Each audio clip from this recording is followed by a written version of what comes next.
Hi, I'm Hurricane Smith with Becky Scott from Bleeding Art Industries. Cool people doing cool stuff in Calgary. A nondescript building off 61st Avenue. We got lots of blood and body parts in here. What kind of things do you do with Bleeding Art? We do a whole range of things. Lots of special effects, mechanical effects, prosthetic effects.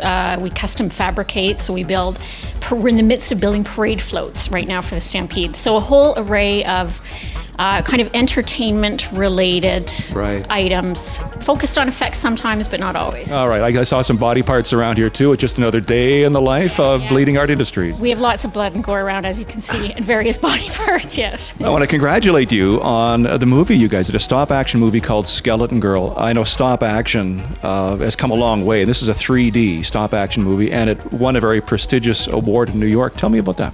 Yeah, this was our first film. We shot it in 3D. It's stop-motion animated digital film. So what we did was we took all the experience that we had on the effects side and the fabrication side and put it into our own film. So we wrote it here, created, produced, shot it. So we've always wanted to get into our own film production. So Skeleton Girl is the result of it. And having full, complete control over the set, over the actor. It was great. Yeah. It was good working with inanimate objects. Yeah, you're going to do this. Okay, yes, great. No problem. No complaints, and you don't have to feed them either. It's wonderful. One question I have about Skeleton Girl being very, very intensive as far as stop action goes.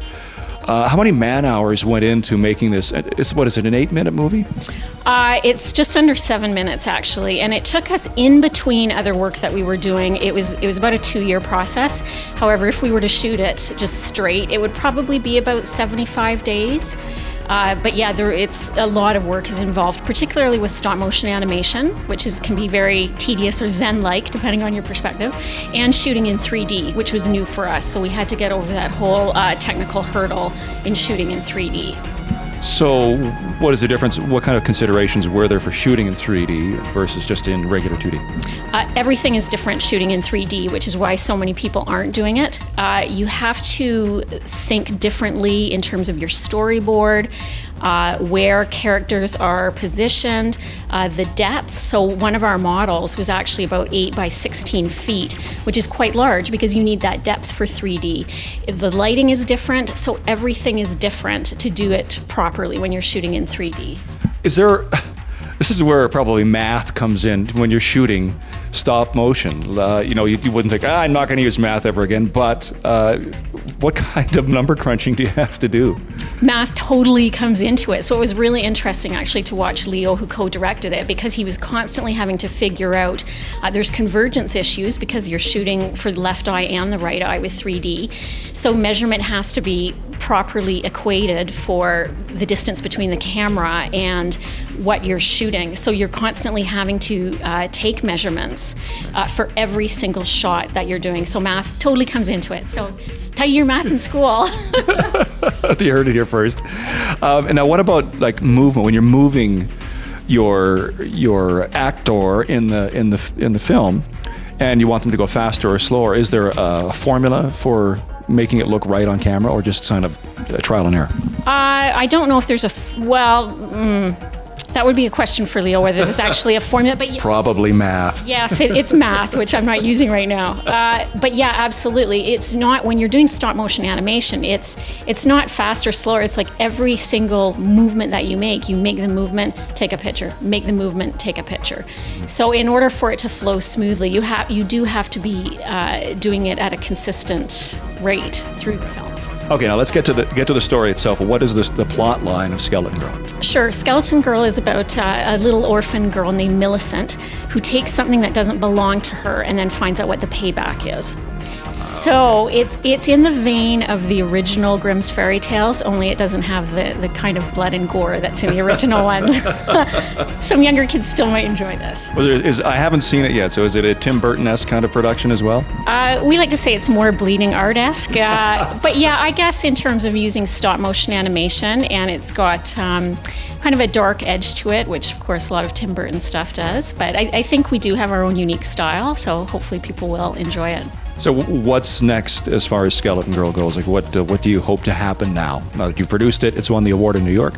Yeah, Skeleton Girl will probably be on the festival circuit for about a year and a half. There's a lot of European interest in stop motion animation, so we'll probably take it over there. We are talking to a couple of 3D distributors who are interested in licensing it. So we'll see. We'll keep it running on the circuit for a while. We actually do have a whole anthology of similar shorts planned. So we're actually in the development phase right now and working on those scripts. So there's going to be more coming after Skeleton Girl, but hopefully Skeleton Girl will be out there for the public to see maybe in the next year. Well, and what Skeleton Girl you hope is a showpiece for what you can do. And so somebody with a lot of bucks in their pocket says, hey, we want you to make a full feature-length picture, right? Hey, give me a call. Yeah, you know what? Although we do have some feature-length scripts that we're looking at, I think we're going to work on the shorts a bit more because we have learned so much. And stop motion takes a long time. And there are so many more platforms for shorts nowadays. And there's the 2D space and there's the 3D space. So there's lots of opportunity. But absolutely, it has been a really good showcase for us to show our creativity, our model making talent, our vision is all encapsulated in Skeleton Girl. And that's the feedback that we got in New York, because this is an amazing achievement, not only from a visual perspective and the film on its own right, but also the technical achievements in mastering, and I use that very loosely, the 3D component. Well, you're the first one there, so I mean that's a great achievement for yourself.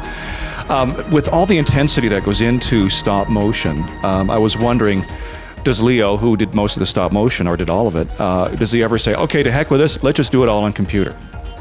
No.